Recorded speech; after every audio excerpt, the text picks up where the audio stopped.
ইয়া জাল জালালি ওয়াল ইকরাম 11 বার পড়লে কি হয় আপনি জানলে অবাক হয়ে যাবেন।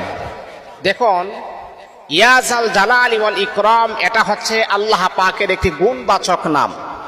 আসমাউল হুসনা আল্লাহ পাকের সুন্দর সুন্দর নাম রয়েছে, এর ভিতরে অন্যতম শ্রেষ্ঠ একটা নাম হচ্ছে ইয়া জাল জালালি ওয়াল ইকরাম। হাদিসের ভিতরে আসছে আল্লাহর হাবিব বিশ্বনবী সাল্লাল্লাহু আলাইহি ওয়াসাল্লাম সাহাবায়ে কেরামকে আদেশও করেছেন, ও আমার সাহাবীরা, তোমরা কখনো ইয়া জাল জালালি ওয়াল ইকরাম দোয়া করার সময় তোমরা বাদ দিবা না, এটা পড়বা। সাহাবীরা আল্লাহর হাবিবকে প্রশ্ন করলেন, হুজুর আপনি আমাদেরকে বলতেছেন ইয়া জাল জালালি ওয়াল ইকরাম পড়ার জন্য, এটা পড়লে আমাদের ফায়দা কি হবে, লাভ কি হবে? নবী আমার বড় সুন্দর করে বলেন, সাহাবীরা শোনো, যদি তোমরা আল্লাহ পাক রব্বুল আলামিনের কাছে যখন কোনো কিছু যখন তোমরা চাইবা, তখন কিন্তু কখনো ইয়া জাল জালালি ওয়াল ইকরাম কখনো তোমরা মিস করবা না, এই দোয়াটা তোমরা পড়বা। এক নাম্বার হলো আল্লাহ পাক রব্বুল আলামিন অতি শীঘ্রই তোমার দোয়াকে আমার আল্লাহ কবুল করে নেবেন।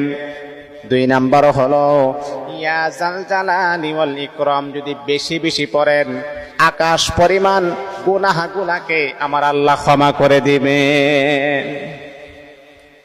3 নাম্বার হলো, এই আমার মুসলমান বন্ধুগণ, আপনি বিপদের ভিতরে পড়ে আছেন, আপনার ঘরের ভিতরে অভাব অনটন বিরাজমান করতেছে, অভাব অনটন দূর হয় না, তখন নবীজি বললেন, ও আমার সাহাবীরা, তখন তোমরা বেশি বেশি করে ইয়া জাল জালালি ওয়াল ইকরাম পড়বা।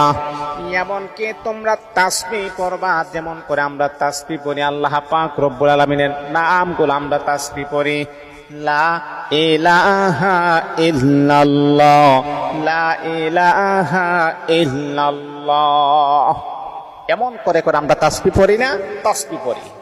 নবীজি বলতেছেন, শুনো, যখন তোমরা অভাব অনটনের ভিতরে পড়ে যাইবা, ঘিরে ধরবে তোমাদেরকে অভাব অনটন, তখন তোমরা বেশি বেশি করে ইয়া জাল জালালি ওয়াল ইকরামের আমল শুরু করে দিবা। আল্লাহ পাক তাৎক্ষণিকভাবে তোমার ঘরের সমস্ত অভাব অনটন আমার আল্লাহ দূর করে দিয়ে শান্তি নাজিল করে দিবেন।